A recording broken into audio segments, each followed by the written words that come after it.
যুবতীর কবরের ভিতরে ঢুকে গেলাম। কবরের ভিতরে ঢোকার পর কবর থেকে কাফনের কাপড়টা তার দেহ থেকে আলাদা করিয়া আমি আমার থলেতে প্রবেশ করাইলাম, ঢুকাইলাম। ঢুকানোর পর শয়তানের কুমন্ত্রণায় আমি যুবতীর দিকে একটু তাকাইলাম। তাকায়া দেখি এত সুন্দর,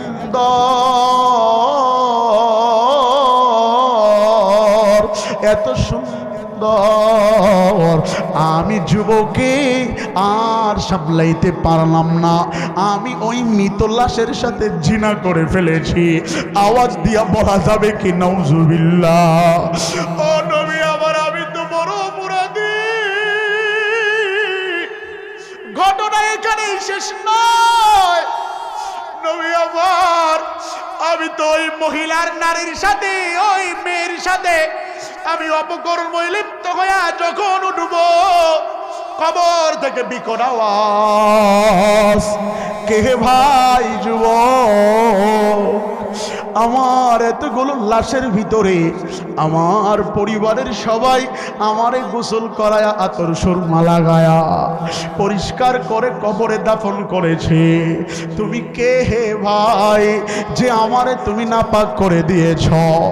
তুমি কে হে ভাই যে তুমি আমারে অপবিত্র করে দিয়েছ? এতগুলো লক্ষ লক্ষ লাশের ভিতরে আমারে তুমি কেন নাপাক করে দিয়েছ? আল্লাহ রাসূল ডাক দিয়ে বলে, উমর, আরে ঘাড় ধাক্কা দিয়া আমার দরবার থেকে বের করে দেন। আল্লাহু আকবার।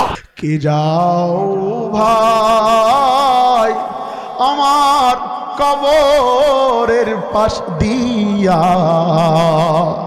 বড়ই মুসিবতে আসি, কইও আমার ছেলেরে গিয়া। কে যাও রে ভাই আমার কবরের পাশ দিয়া, বড়ই মুসিবতে আসি, কইও আমার পোলারে গিয়া। তারা যেন দোয়া করে আল্লাহ রাস্তায় দান করে, তারা যেন দোয়া করে, তারা যেন দোয়া করে আল্লাহ রাস্তায় দান করে, সে সওয়াব পাবো আমি কবরেতে শুইয়া। বড়ই মুসিবতে আসি, কইও আমার বাড়িতে যাইয়া। কে যাও ভাই আমার কবরের পাশ দিয়া, বড়ই মুসিবতে আসি, কইও আমার বাড়িতে যাইয়া। বিষাক্ত সাপগুলো ধ্বংসন করতে থাকে, চিৎকার দিয়া কাঁদি, শোনে না কোনো লোকে। আযাবের পর আযাব চলে, শোনে না কোনো লোকে। আযাবের পর আযাব চলে, ধাউ দাও আগুন জ্বলে। আযাবের পর আযাব চলে, ধাউ দাও আগুন জ্বলে। কবর জীবন আমার গেল কাটিয়া, বড়ই মুসিবতে আসি, কইও আমার বাজান রে যায়া। কে যাও ভাই আমার কবরের পাশ দিয়া, বড় কষ্টে আছি আমি, কইও আমার বাড়িতে যাইয়া।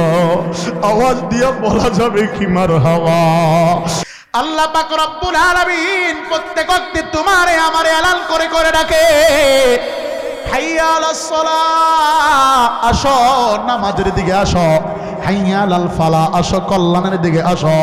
কিন্তু ফজরের সময় ভিন্ন একটা শব্দ ব্যবহার করে, আসসালাতু খায়রুম মিনান নাওম। আসো আমি আল্লাহ তোমারে ডাকতেছি, ঘুমের চেয়ে নামাজ ভালো, আর তুমি ঘুমায়ও না। আমি আল্লাহ তাআলার কুদরতি পায়ে এসে সেজদা লাগাও। আমি আল্লাহর কাছে চাও, চাইতে দেরি হবে, আমি আল্লাহ তোমারে দিতে দেরি করব না।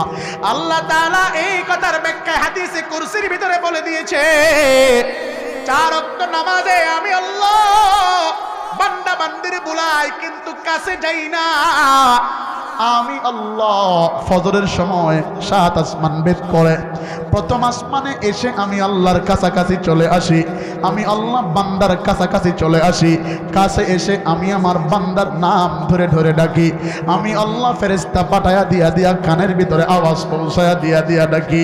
যদি কোনো ভদ্র সন্তান হয়, বাবা যদি সকালবেলা ভোরবেলা সন্তানকে গিয়া দরজায় ডাক দেয়, ও বেটা উঠো, ভদ্র ছেলে হইলে কখনো দরজা বন্ধ করে রাখতে পারে না।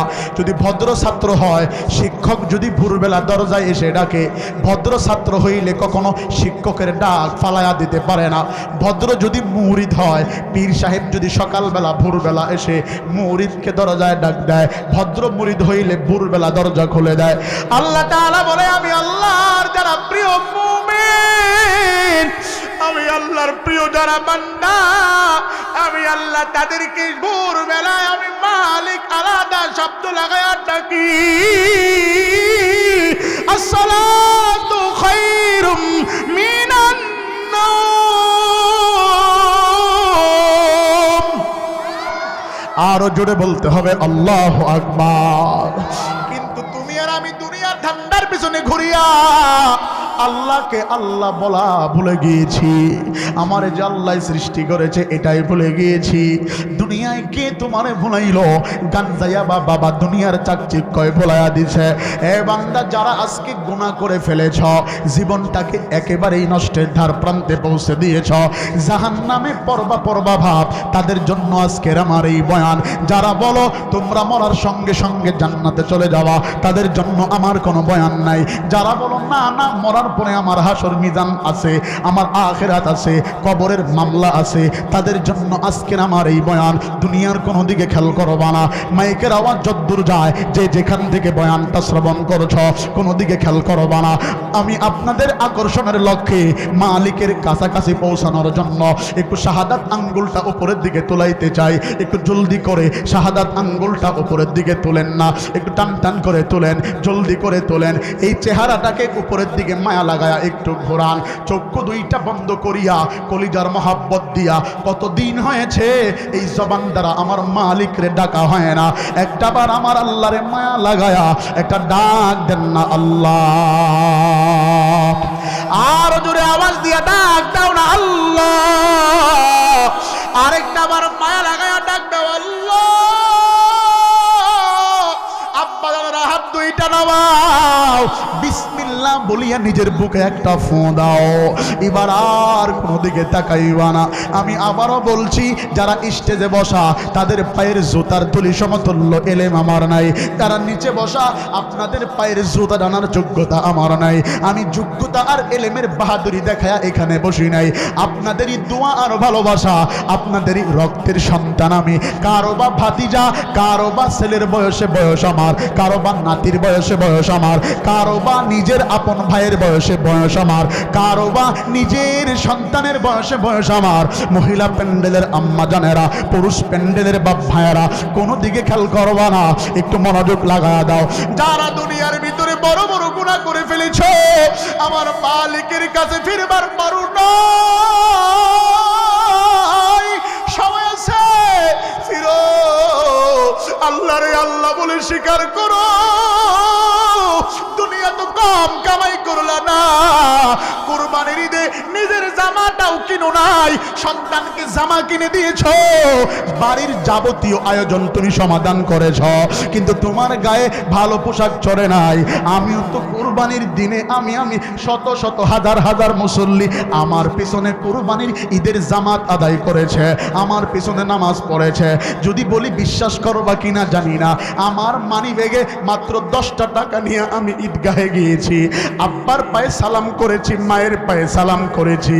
মেয়ের হাতে 100 টাকা, ছোট ভাইয়ের হাতে 100 টাকা, আমার ছেলের হাতে 100 টাকা, 300 টাকা দিয়া পকেট শূন্য আমি ঈদগাহে যাব। পকেটে শুধুমাত্র মানি ব্যাগে 10 টাকা। আমি রাস্তা দিয়া বাইক চালায়া যাই, নিজের মনের ভিতরে বড় আঘাত।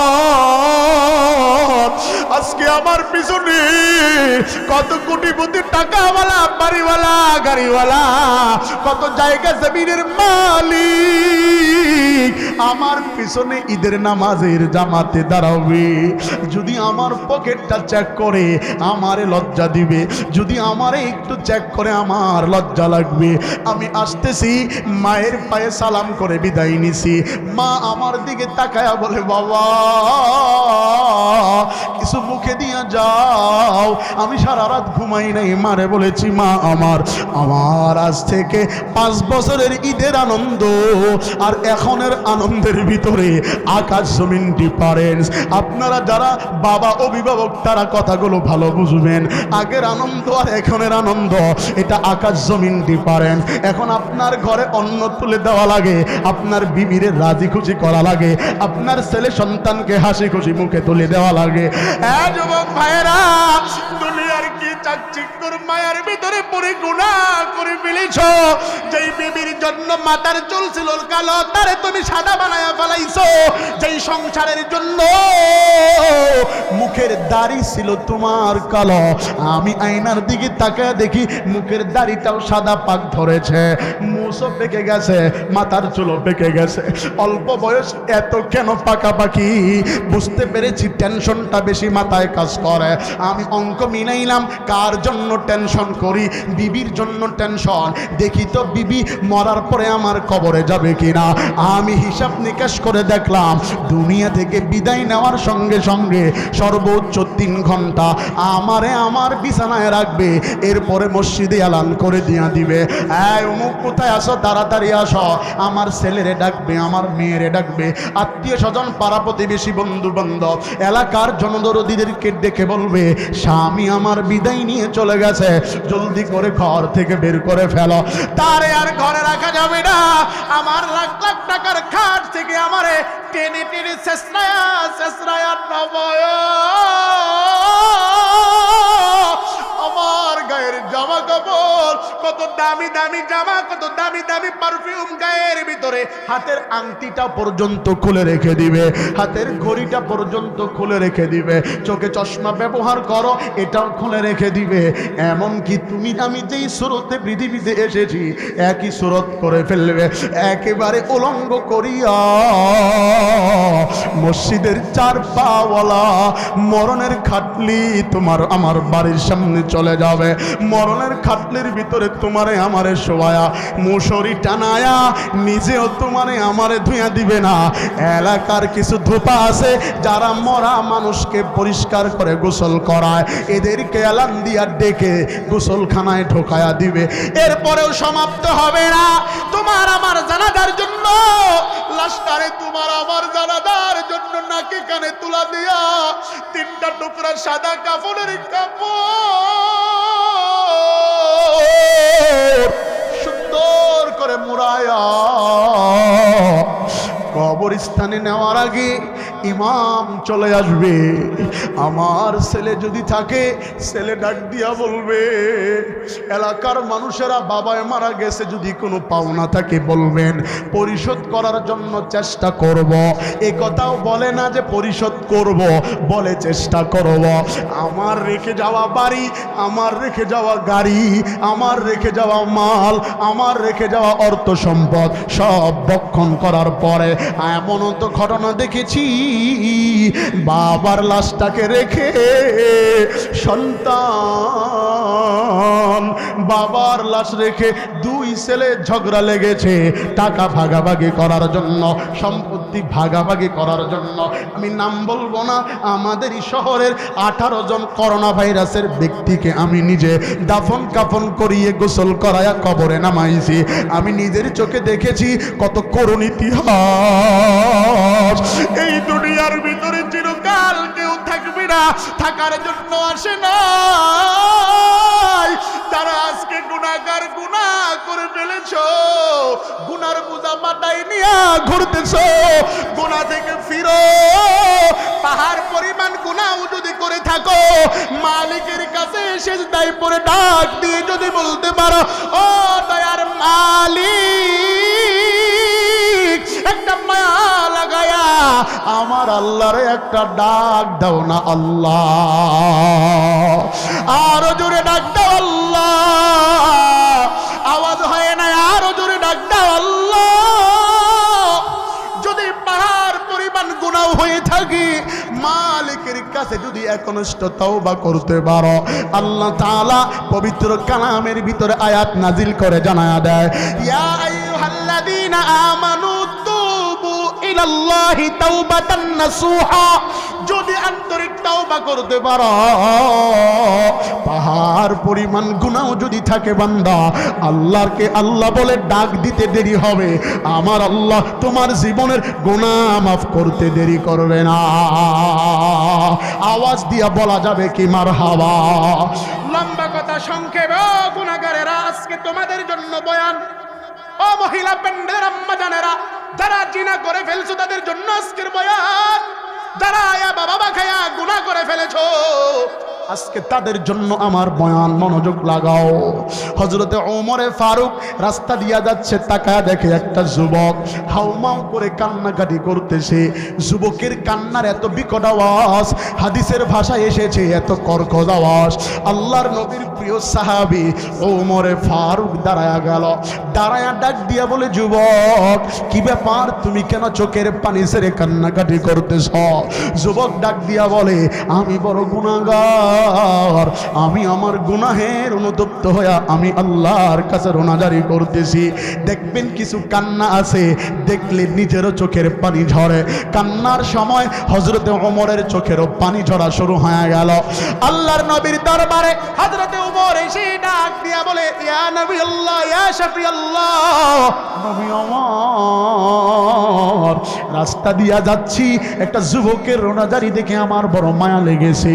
যুবকটা চোখের পানি ছেড়ে কান্নাকাটি করতেছে।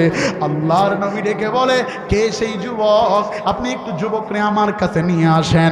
ওমরে ফারুক গিয়া যুবকরে ডেকে নিয়ে আসলো। যুবক আসো। বিশ্ব নবীর কাছে যায়, দেখিনি কোনো সমাধান আসে কিনা। আল্লাহর নবীর কাছে যখন যুবক চলে আসছে, আসার পরে আরো আওয়াজ বেড়ে গেল, কান্নার আওয়াজ আরো বেড়ে গেল। আল্লাহর নবী ডাক দিয়ে বলে, যুবক থামো, কি হয়েছে বলো? বলে, আমি আমার জীবনে বড় গুনাহ করে ফেলেছি। বলে, তুমি আমার আল্লাহর আরশে আযমের চাইতেও বড় গুনাহ করছো? বলে, হ্যাঁ, আমি আরশে আযমের চাইতেও বড় গুনাহ করে ফেলেছি। বলো, তুমি কি আমার আল্লাহর জান্নাতের চাইতেও বড় গুনাহ করছো? বলে, হ্যাঁ, আমি আল্লাহর জান্নাতের চাইতেও বড় গুনাহ করে ফেলেছি। এ যুবক, তুমি কি আল্লাহর রহমতের চাইতেও বড় গুনাহ করছো? বলে, হ্যাঁ নবী আমার, আমি আল্লাহর রহমতের চাইতেও বড় গুনাহ করে ফেলেছি। আল্লাহর নবী ডেকে বলে, তাহলে কি এমন গুনাহ করছো বলো? কয়, নবী আমার, আপনি মক্কা মদিনায় একটা চোরের কথা শুনেছেন। বলে, কি চোর? যে মানুষ মারা গেলে মানুষের কাফনের কাপড় চুরি করে, এমন একটা চুরির কথা আপনি শুনছেন কিনা? আল্লাহর নবী হতভম্ব হয়ে গেল, কথা তো সত্য, আমি তো এই কথাটা এর আগেও শুনেছি। তবে যুবক, চুরি করা তো কতল করার মতো বড় গুনাহ না, চুরি করা তো শিরিকের মতো বড় গুনাহ না, এরপরেও তুমি কেন কাঁদো বলো? যুবক ডাক দিয়ে বলে, নবী আমার, আমি তো এই জন্য কাঁদি না, আমি একজন পেশাদার কাফন চোর। আমার পেশায় হচ্ছে মানুষ মারা গেলে কবর খনন করিয়া কবর থেকে কাফনের কাপড় চুরি করিয়া বাজারে পরিষ্কার করে বিক্রি করা। ও নবী আমার, এমন একটা ঘটনা ঘটাইতে গিয়া আজও পর্যন্ত আমার বিবেকে বাধে। বলে, কি ঘটনা? বলে, আরবের ভিতরে একটা সুন্দর সুজলা সফলা শস্য শ্যামলা, দেখতে এতটাই সুন্দর একটা মহিলা দুনিয়া থেকে বিদায় নিয়ে চলে গেছে। আমি কাফন চুরি করার জন্য কবরের ভিতরে নেমে গেলাম। কবরের ভিতরে নির্জনে, গভীর রাত্রিবেলা, মানুষ সবাই ঘুমের ঘরে, আমি আমার কাজ করার জন্য যুবতীর কবরের ভিতরে ঢুকে গেলাম। কবরের ভিতরে ঢোকার পর কবর থেকে কাফনের কাপড়টা তার দেহ থেকে আলাদা করিয়া আমি আমার থলেতে প্রবেশ করাইলাম, ঢুকাইলাম। ঢুকানোর পর শয়তানের কুমন্ত্রণায় আমি যুবতীর দিকে একটু তাকাইলাম। তাকায়া দেখি এত সুন্দর,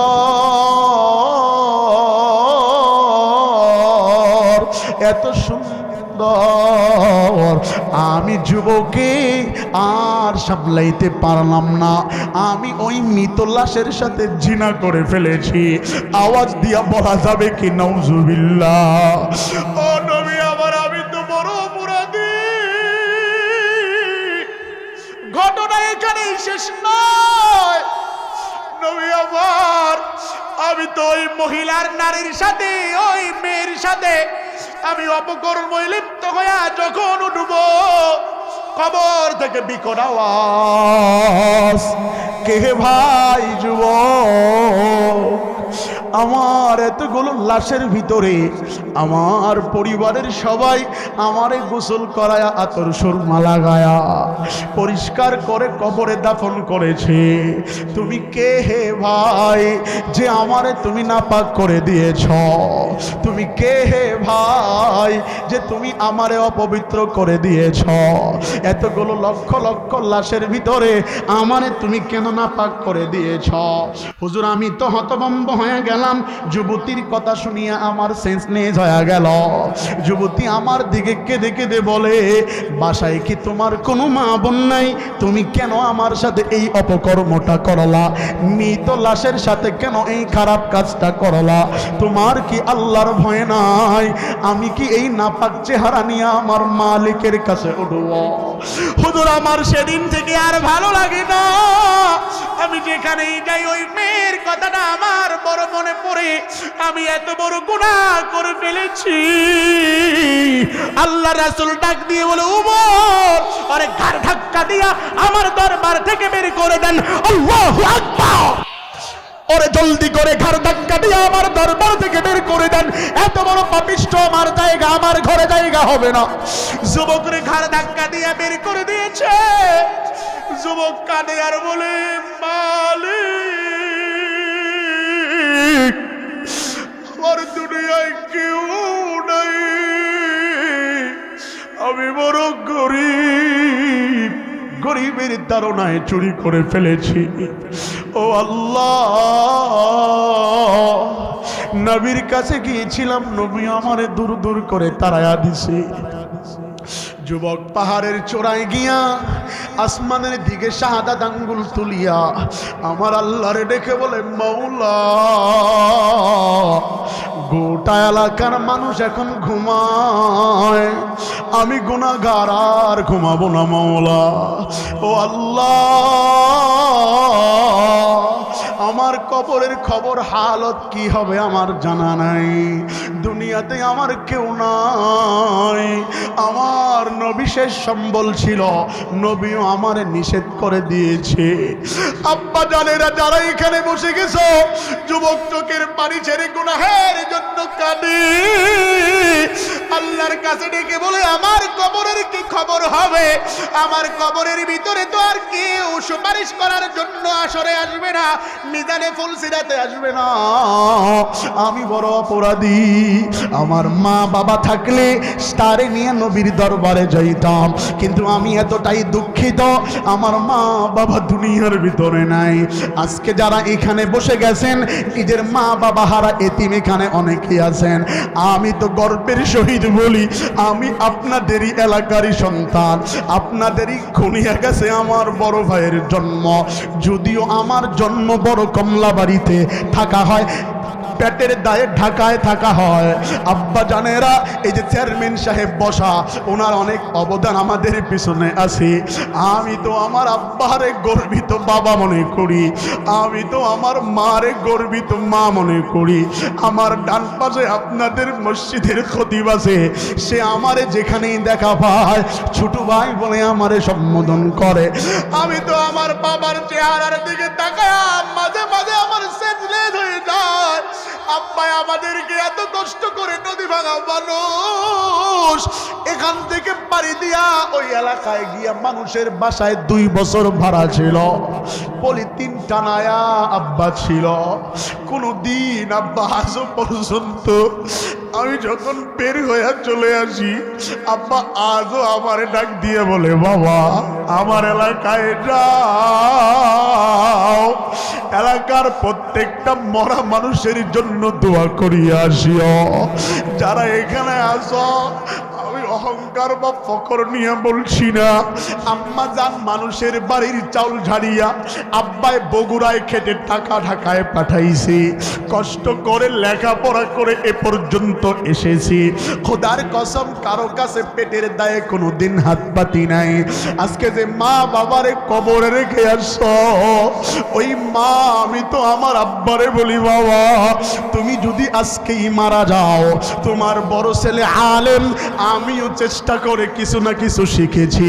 ছোটটাও মাদ্রাসায় পড়ে, বড়টাই দৌড়াবে তোমার দাফন কাফন করার জন্য। মেজো ভাই আমি গিয়া বলবো আমি পড়াবো আব্বার জানাজা, ছোট বলবে না না আব্বার জানাজা আমারে পড়াইতে দাও। কিন্তু এমন অসহায় তো এখানে আছো, যারা মারা গেলে কবরে নামাবে এমন কেউ নাই। হায় আফসোস, কবর ডাকে ডাইকা বলে কে যাও ভাই আমার কবরের পাশ দিয়া, কে যাও ভাই আমার কবরের পাশ দিয়া। বড়ই মুসিবতে আসি কইও আমার ছেলেরে গিয়া, কে যাও রে ভাই আমার কবরের পাশ দিয়া।